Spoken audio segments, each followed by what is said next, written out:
Number 29 is an ordinance to appropriate $2.7 million of the general reserve to support City College of San Francisco class reinstatement upon condition of an executed agreement for this use in 2019-2020. Supervisor Walton. Thank you, President Yee. My office, along with Supervisors Marr, Haney, Fewer, and Preston, put forward a supplemental budget appropriation ordinance for $2.7 million to help restore the 300 City College classes cut for the spring 2020 semester. I want to talk a little bit about why this supplemental is so important and why I'm working so hard to get my colleagues on board to help restore the cut classes. San Francisco has made a commitment to step up and support our most vulnerable populations. I want to share a few examples of how these cuts impact these specific populations. Classes help vulnerable students graduate high school when they are behind in credits or when their high school does not offer important transfer classes needed for college entry. Classes help meet job requirements for our workforce. For example, early child care credits are needed for all child care jobs with a minimum of 6 units. Classes help in continued education requirements for many of our workforce. Classes help lead towards a vocational certificate that help our students gain employment. Classes provide social engagement for disconnected seniors. When these cuts were implemented, students, faculty, community, and policy leaders did not have an opportunity to give input. I called for a hearing on January 10th, 2020 to hear how these class cuts would impact students of color and all negatively affected populations. The college was not able to send a representative, and they were not available to attend this standing meeting. The meeting was continued to January 31st at 10 a.m. I received many messages from colleagues on the Board of Trustees that their chancellor would not accept any additional funding. With limited information, I continue to push for this important budget appropriation. What I have found out recently has extremely been shocking to me.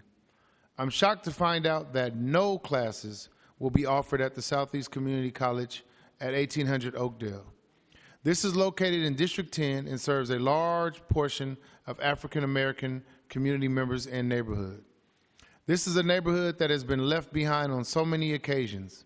Many of the public schools in this district struggle with limited resources. Our students need and deserve more supports. To have this site shut down for the spring 2020 semester is unacceptable.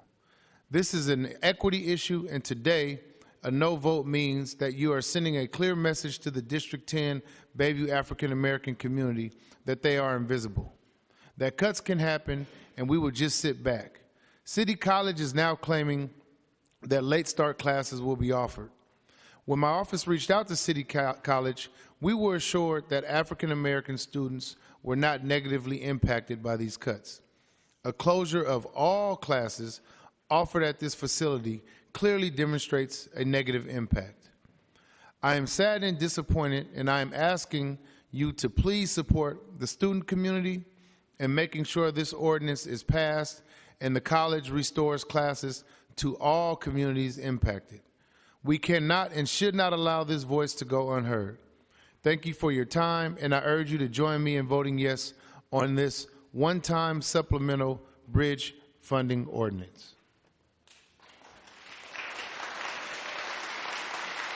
Excuse me. Just use your, what do you call that? What do you call these things? So you tell them. As a reminder to members of the audience, audible expressions of support are not allowed in the chamber. If you would like to show your support, you can use your supportive fingers. Thank you. Supervisor Stephanie. Thank you, President Yee. I want to begin by saying, of course, that City College is an absolute vital institution, and so many of our residents rely on it for various reasons, and the impacts that Supervisor Walton speaks of are great. And my no vote on this, which I will not be supportive, does not mean I think anyone is invisible in any way, shape, or form. What is clearly visible to me is that we need to be realistic about the challenges City College faces. A recent audit revealed serious ongoing structural deficiencies. City College faced a $14 million shortfall last year. Enrollment is far below what it once was. 2 locations serve no students, and more than 60% of its full-time students aren't graduating on time. Despite these alarming statistics, administrators received a 10% raise, which is unacceptable in my opinion. This problem at City College didn't happen overnight. Over the last decade, they've lost their accreditation, received a $28 million bailout from the state, and been taken over by the state once before. In addition, obtaining information from City College about the issues the institution faces and the administration's recent decisions has been extremely difficult. City College basically refused to provide information to our Budget and Legislative Analyst's Office, making it impossible to understand how this funding will be used. You can tell from the BLA report that we received. Trying to force City College to reinstate these courses without greater transparency and accountability will only exacerbate these long-standing issues and prolong the necessary structural reforms. I sympathize, which you probably will not believe, with the frustration around City College and the services it provides, but I do not feel comfortable appropriating $2.7 million in taxpayer dollars under these circumstances. As members of the Board of Supervisors, I believe we have a responsibility to be careful stewards of the city's finances, and with that in mind, I won't be able to support the proposed supplemental today. Thank you. Supervisor Manaman.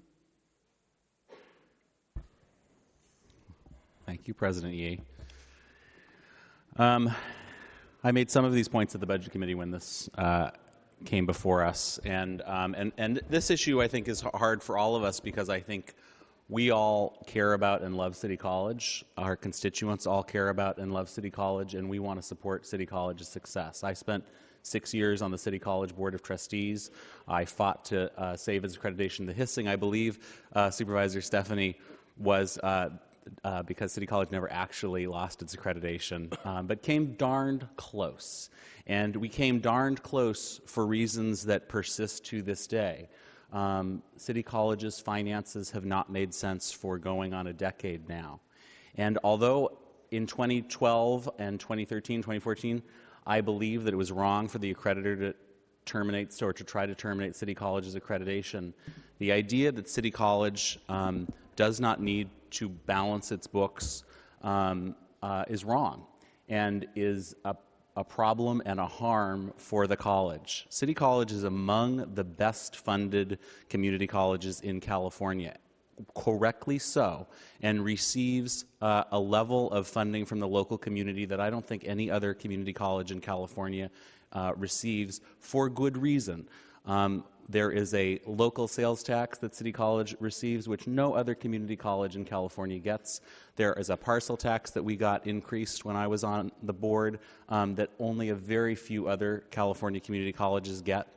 In the height of the accreditation crisis, when folks could see a financial cliff in the future, we went to Sacramento and got more than $100 million in state assistance to help City College make the necessary reductions in a slow and gradual way that would allow it to continue operating as a going concern. And just earlier this end, we all worked together, or many of us worked together to pass Proposition W back in 2016, and just a few months ago, this Board of Supervisors increased, correctly I think, the annual appropriation for Free City College from $5 million a year to $15 million a year, which is part of why City College is not in worse financial shape than it is now.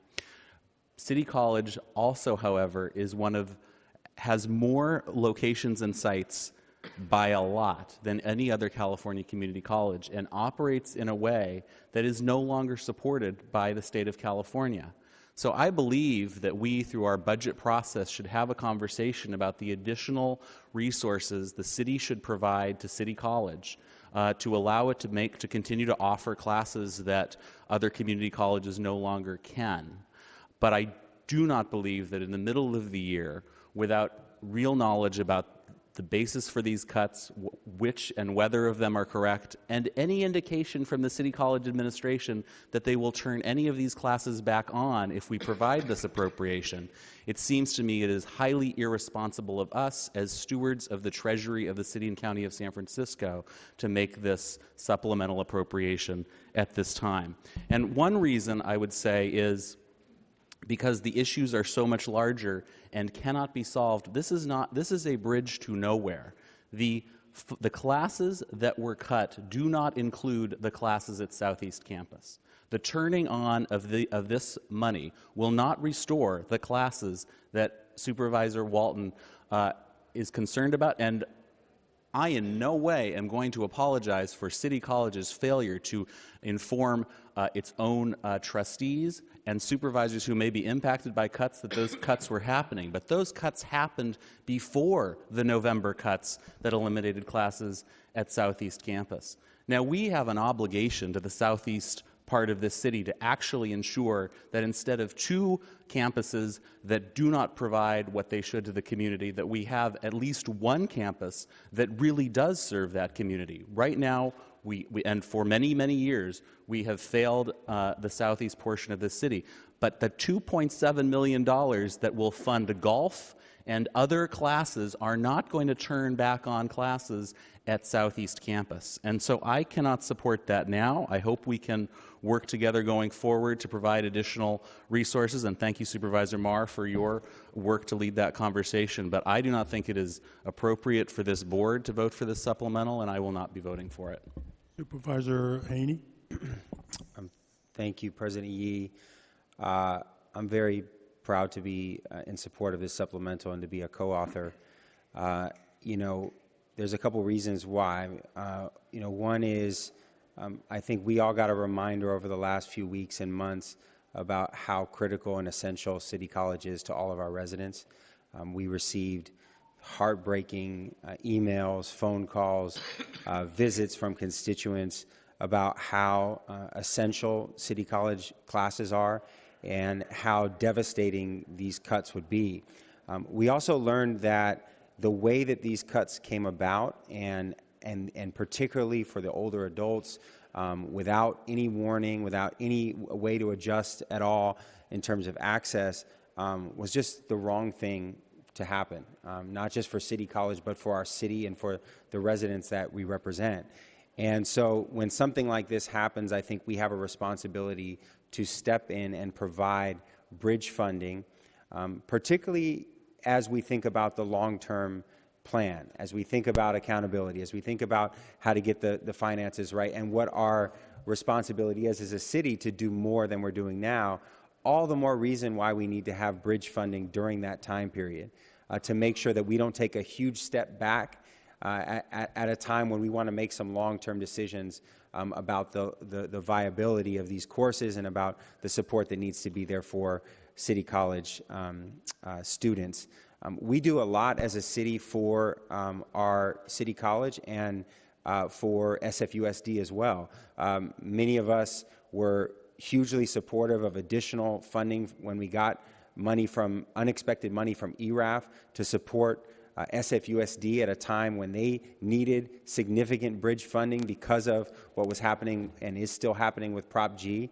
So there's precedent for this, and actually the ERAF funding is funding that in many ways should be made available to K-14, and yet we did more for K-12 for good reason, because SFUSD had a time, was in a time of need. Well, City College is in a time of need now, and for that reason, it's critical that we step up and do this exactly because we know that we're going to be thinking more about what our long-term responsibility is. The last thing I'll say is that, yes, City College is unique, and it's unique in a good way. It's unique in a way that we should protect and fight for, not be ashamed of or view as some reason that we should be embarrassed that City College get this type of support. We believe City College should be free. It should be providing critical services and access and courses that, yes, other city colleges and community colleges around the state do not do. And San Francisco is a special place. City College is a huge part of that, and we should maintain it, and we should fight for it. And this is a moment of truth in terms of where we stand. And thank you to Supervisor Walton for your leadership, and to AFT 2121, and to the students of City College. Because of your advocacy, we are at this point right now where we should be able to save these courses, provide these bridge funding, and have a long-term plan. Before I call up the next speaker, I just want to announce that there's overflow at the committee room 263, okay? So my colleagues know that. I'm going to, Supervisor Walton, I'm going to give Supervisor Preston opportunity to speak before you get on, okay? Supervisor Preston? Thank you, President Yee, and I want to thank Supervisor Walton for really taking the lead and moving this forward, and associate myself with his remarks and Supervisor Haney's remarks. I want to thank, first of all the City College students who should have been able to be in class, but instead have been forced to become organizers and advocates and send us lots of emails and show up to talk with us. Instead of being in the classes they should be in, they've had to be in City Hall. And the same for the unionized City College faculty, who have not only had to be lobbying us instead of teaching, but they're watching their funding get slashed, and most recently, and of great concern, their positions at serious risk of being outsourced. We find ourselves in this situation in large part, as acknowledged by other supervisors, because of state changes to the funding formula that threaten to reshape our local city college from the comprehensive community college that it is, as Supervisor Haney described, to a much more limited vision of a junior college that the state wants it to be. And that's why these classes are being cut as a result. This undermines the school's mission of cultural enrichment, civic engagement, and lifelong learning. I won't go over all the classes being cut. Supervisor Walton has summarized those. But I will say they're a lifeline for so many San Franciscans. They're building blocks for thousands of students and preparing folks for our workforce. And I also just want to directly address the proposal that the mayor floated recently. I'm not sure the current status, but it was announced in recent weeks with a plan to contract with nonprofits to provide some of the classes that were cut. So it's interesting to me, if we're going to debate whether these are essential classes or not. Clearly there's some broad agreement that many of these classes are essential, and the fight is over how we're going to fund them and how we're going to provide this these services. So I believe that it's totally unacceptable for us to be taking what should be City College taught classes and outsourcing those to nonprofit organizations. I think the city should not be in the business of taking away jobs from the colleges, the faculty union, handing them off to private institutions. I think City College has the infrastructure, the experienced faculty to offer these classes in-house. And I think that's what this bridge funding fundamentally will allow. And I believe it is bridge funding. I don't think it's a bridge to nowhere, especially if, and we'll take this up in Supervisor Marr's resolution, especially if Schools and Communities First is successful. But I don't believe it's a bridge to nowhere. I'll be voting in favor of it and urge my colleagues to do the same. Supervisor Marr? Thank you, President. Thank you, President Yee. I also wanted to really thank Supervisor Walton for stepping up with this the budget allocation proposal at this critical moment for City College, and also thank all of the City College students, faculty, and community for advocating and pushing us on this, and not just at this moment, but for all of the work that the City College community has done to save the college and during a lot of very difficult times over the last period. And I'm very happy or proud to support this, along with many of my colleagues on the board, this motion, because I do feel like it's a very appropriate and needed way for the city to kind of step in at a critical moment in City College's really the survival of the college. And I mean, we the city provides significant amount of general fund support to our K-12 schools, or pre-K to 12, through the Public Education Enrichment Fund. I think it's around $90 million a year for a lot of similar reasons why to address a lot of the similar problems that City College is facing with the inadequate state funding.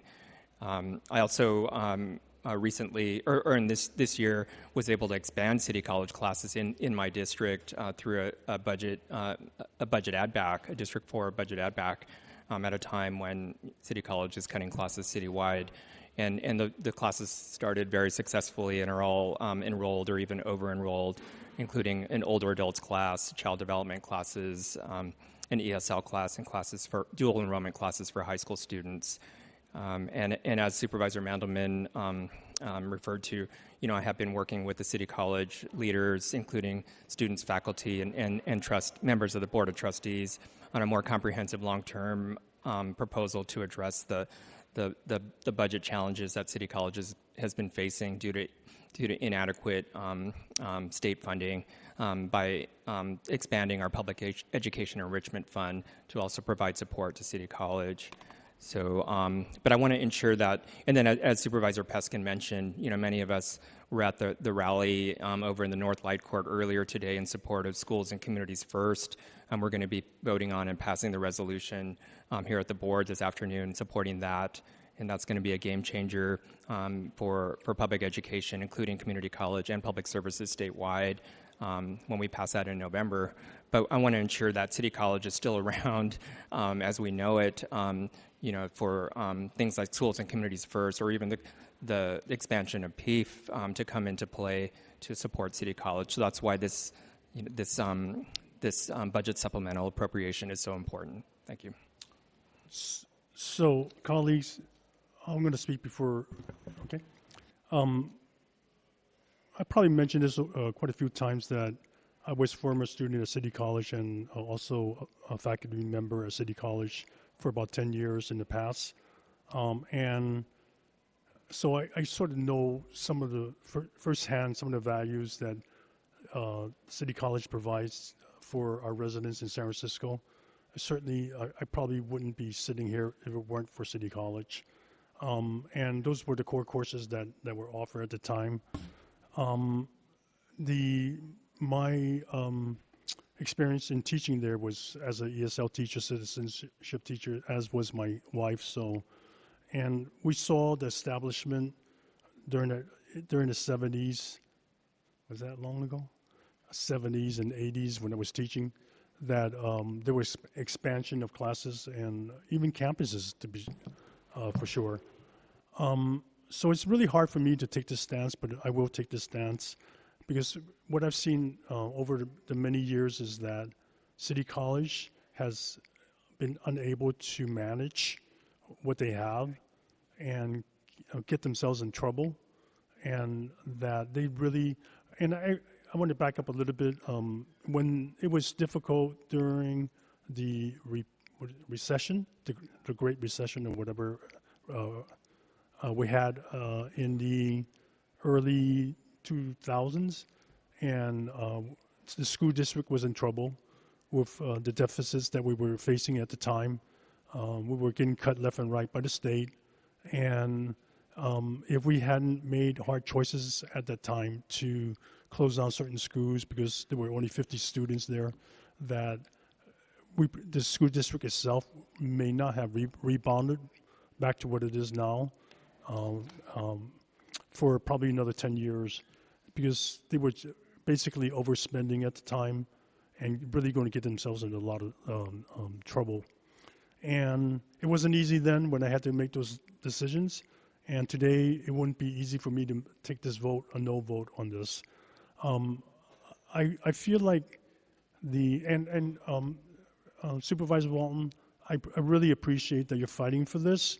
I really truly do, because as most of you know, I've been on the side of trying to get resources to City College over the 7 years I've been a supervisor, and supported even things before that when I wasn't a supervisor. Certainly when Supervisor Kim said free college, and she said, here's the money, I was one of the first ones to sign up with her to fight for that.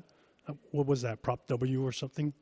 And we made sure as we received the money that it was going to be allocated to City College. There was no guarantee, but like the rest of the board, we all fought and made sure that was going to happen.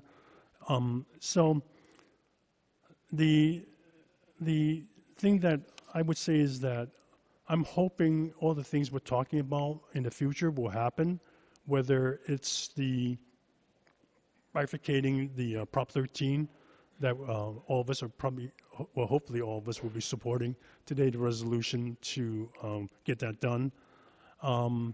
Whether it's waiting for Prop G, I believe. Is it Prop G, folks? Prop G? Is that, well, one of the things I'm worrying about, even with all the things that may happen, especially with the bifurcation piece of Prop 13, that it'll probably, and I'm pretty sure we'll pass it, but, and that's a year from now, and then they'll probably be stuck in court for about another 3 or 4 or 5 years, because I know they're going to sue us. That seems to be the pattern with people that have wealth. That we need to do something immediately. So that's I just want to explain my stance, and I don't fault anybody for whether they vote yes or no on this. Supervisor Walton. Thank you, President. Yeah, I'll be brief. I just wanted to add a timing fact, because I know it's been a conversation about the timing and classes already starting, but there is precedence to a late start schedule. In fact, I've already had contact with one trustee that said they are fighting to restore classes at Southeast campus on a late start schedule. The former dean of Southeast, who kept this from me and now has been promoted to a vice chancellor, has said they've been trying to set a late start schedule at Southeast. So there's precedent for a late start schedule. This is not a moot point fighting for these resources today. And I just want to make sure that that is clear and that part is understood. And I definitely understand that we need to have a big and thoughtful conversation about how we support City College for the long term. But these classes were cut without a process, to the point of my colleagues, to the point of a lot of the school community and educators, faculty at the school. There was no process. Nobody could see this coming. And so, yes, I agree. This is a one-time bridge funding opportunity to restore classes that need to be preserved while we have a bigger discussion and conversation. But you don't just cut classes, throw students out, cut jobs, and then say, that's it, without a conversation where the city can get involved and say how we're going to be able to support for the long term. This is very much necessary. It is the right thing to do. This is not a supplemental, these are not supplemental resources that are just giving City College a blank check. This is real specific to preservation of classes that were cut, and we're going to make sure that these resources go into the right place that's actually in the supplemental. And so I just wanted to reiterate the fact that a late start schedule, there's precedence for that, and these resources will go specifically to preservation of classes. Supervisor Peskin. Thank you, President Yee. Colleagues, this is not an easy decision. It is not something that I relish, and as I told a delegation of folks from City College earlier, there is an endless amount of need and a limited amount of resource, as our former controller, Ed Harrington, used to say. And the 11 of us were elected to manage the finances of the city and county of San Francisco, where we have an endless amount of need, which is not to say that we have not from time to time actually put money into things that are not a part of our direct responsibility, are not a part of our 53 departments, not a part of the network of nonprofits and service providers that we fund. We have done that from time to time. When there's been a real clear plan, as former trustee and our colleague Supervisor Mandelman said, the history of City College of late, and I'm not just going to the accreditation thing, and I'll tell a little story about that. I'm going to far before that. I'm going to before when Chancellor Day and the senior leadership of that institution were uniformly indicted for corruption. I'm going before that. I'm going to the days 20 years ago, more than 20 years ago, where I personally had to bring suit against the City College of San Francisco when they purchased the Fong building and attempted to evict 21 families. This is an organization, and I don't want to point fingers at trustees. We've got two of them down the hallway. We have one former one. But this is an organization that has not been particularly accountable to the people of the city and county of San Francisco. They don't inform their trustees. They don't inform district supervisors, not only Supervisor Walton, but this supervisor who found out last week that one of the new Chinatown North Beach campus buildings that they built is unoccupied, and they're entering into lease negotiations for a non-academic purpose, and they're not even contacting the district supervisor or folks in Chinatown. It is fairly outrageous, Mr. Chancellor, who I have not a lot of confidence in. Let me put it that way. I met with the controller of the city and county of San Francisco yesterday because from time to time, we actually donate our services to non-city agencies to help them out. And our controller's office has done that from time to time. And I asked Mr. Rosenfield about their financial stability, about who he's working with there. And the answer is that, and I know this, I'm not trying to be mean, but the answer is this institution is going through chief financial officers about one every 12 months. That's not the way you run an academic institution. It's not the way you run a public agency. It's not the way you run a private business. But that is what's happening in this institution. And so I think if there's, I mean, maybe, look, in the old days, you want to know why it's called City College? Because it actually used to be a part of the city and county of San Francisco. So maybe it's time for this institution to rejoin the city and county of San Francisco and have the strong financial practices. Now, that's an idea, but it's very, very difficult for me to be in for a penny and then in for a pound when I don't see the plan on the other side. I think the larger conversation that Supervisor Marr and others and AFT 2121 are having around growing the pie around PEEF is a public policy conversation that makes a lot of sense relative to the import of this storied institution in San Francisco. So I, with no relish or joy, am going to join with those supervisors in not voting for this supplemental appropriation. Thank you for all of your advocacy. Thank you, Supervisor Walton, for giving it the pun intended college try. Supervisor Ronan? Yeah, colleagues, I've struggled around this one too, but I will be supporting this supplemental and also thank Supervisor Walton for his leadership on this today. The reason I've struggled over it is because I share a lot of the feelings of Supervisor Peskin. I am not sure about this chancellor, and I am not sure that the leadership of the Board of Trustees is up to what it needs to be in order to run this institution in a responsible way. And the voters will have a chance to make some changes on that body come November. So if this is an institution that so many of us love and rely on so much that we have to pay attention to those races. They're very, very important. But ultimately, so that was one reason I struggled with this. The other reason I struggled with this decision is because as big as the budget is in the city and county of San Francisco, the problems that we're facing and trying to fix are just as big.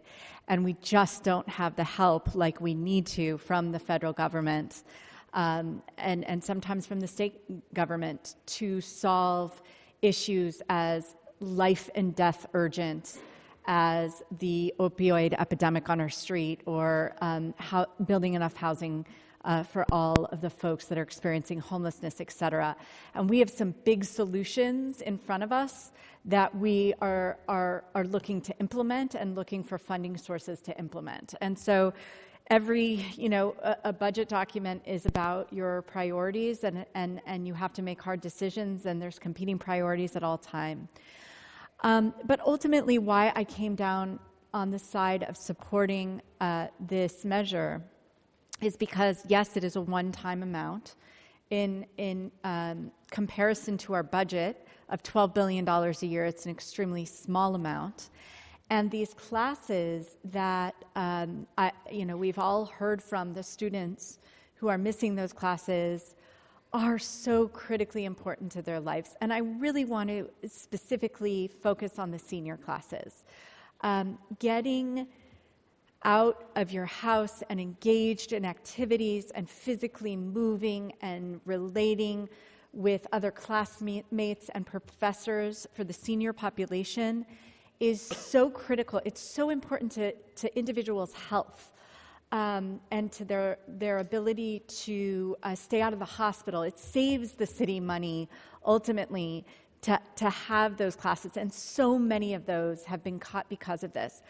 I, too, am offended that we would say that, yes, these classes are so important, but instead of supporting City College to allow them to continue there, we would privatize the classes and give money to a nonprofit. I am absolutely against outsourcing. I think it's a mistake. It's a union-busting technique that is often used and that I absolutely am against. So if anything, that put me over the edge to the side of supporting this measure because I find it so offensive that was the response coming out of the mayor's office. But I will say that I share, the colleagues that are not supporting this today, I share their concerns about the administration of City College. And I want to see the kind of accountability that we just have not seen from either the Chancellor or the Board of Trustees going forward. Supervisor Fewer? Yes, thank you, President Yee. I just wanted to say I made comments before on this. As folks know, I was an early sponsor of it. Particularly, part of it is personal. You know, I'm a graduate of City College at a time where no probably other college would take me. And quite frankly, my husband also and my children also attended child development classes when they were like 2 years old. And so we're a City College family, and we are, I think, not unusual among the residents of San Francisco that have depended on City College to offer services from the very youngest to the very oldest also. My mother also, after retirement, took many classes at City College. But it is really because, one, is that I think City College is an institution that needs support. And I agree with some of the things my colleagues have said about the faith in the Chancellor and in the direction. But I will say this, then the pressure should be put on the Chancellor, and this is exactly what this funding does. It puts it in the hands of the Chancellor to actually make that decision. Also, let's remember that this is written very, very narrowly to reinstate the classes that were cut this time and the semester. And so it is not a slush fund. It is not something that says we're just going to give City College just money. But what it does do, I think, is it does introduce this board and this city to the fact that we have actually acknowledged that public education in California, the 5th largest economy in the world, that it is underfunded. And City College is part of that public school bucket of money that is so severely underfunded. We recognize it for our 0 through 5 with the state reimbursements on early education and childcare. We recognize it in our K through 12, but somehow 12 through 14 and beyond, we are saying that it's really the management, and so because of that, we are going to somehow punish students. And I just want to say that I don't know if the Chancellor will accept this money to reinstate the classes, but it does put this issue firmly at his footsteps and saying, now you need to do something about this. I think that I see City College as having so much potential. I see it as a solution to our unhoused people and the employed people. I see it as the safety net for those people whose jobs are being eliminated not by immigrants, but by technology. I see it as part of a solution for people who we get into recovery, who we house, we finally find housing for them, for it to be sustainable. City College has been a lifeline to many people. Myself and my husband are prime examples, but so many other people that are dependent on City College to rebuild their lives and also open the door for opportunity when that door of opportunity has been shut by other institutions. And so I understand my colleagues' reluctance to fund this. I, for one, think it is the right thing to do, and it is the right time to do it. Thank you. Supervisor Safai. Thank you, President Yee. I think there's been some really valid points made on both sides of the debate, specifically when it comes to oversight and fiscal responsibility. But I think a couple of the things that were left out of the conversation, I know Supervisor Walton has spoken to me about this specifically, is that this is also about a structural and philosophical change coming down from the state. And we have a history and a responsibility and a pattern of our culture here in San Francisco and our politics of bucking state mandates and taking things in a very different direction. And so, yes, they have made a request that we go no longer based on daily census and the number of enrolled students to 70% and 30%, now focusing on higher graduation rates and going on to four-year colleges and employment for those that are traditionally underserved in our communities. And those are all laudable goals. But all of a sudden it becomes at the expense of those that are interested in really keeping the community aspect in community college, and those that are interested in lifelong learning.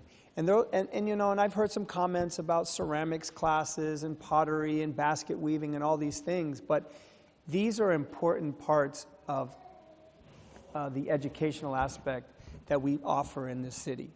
And so we shouldn't belittle them at the same time. Also, another one that hasn't been talked about enough is the access to English as a second language and ESL classes. And those are an extremely vital part of what we offer in this city.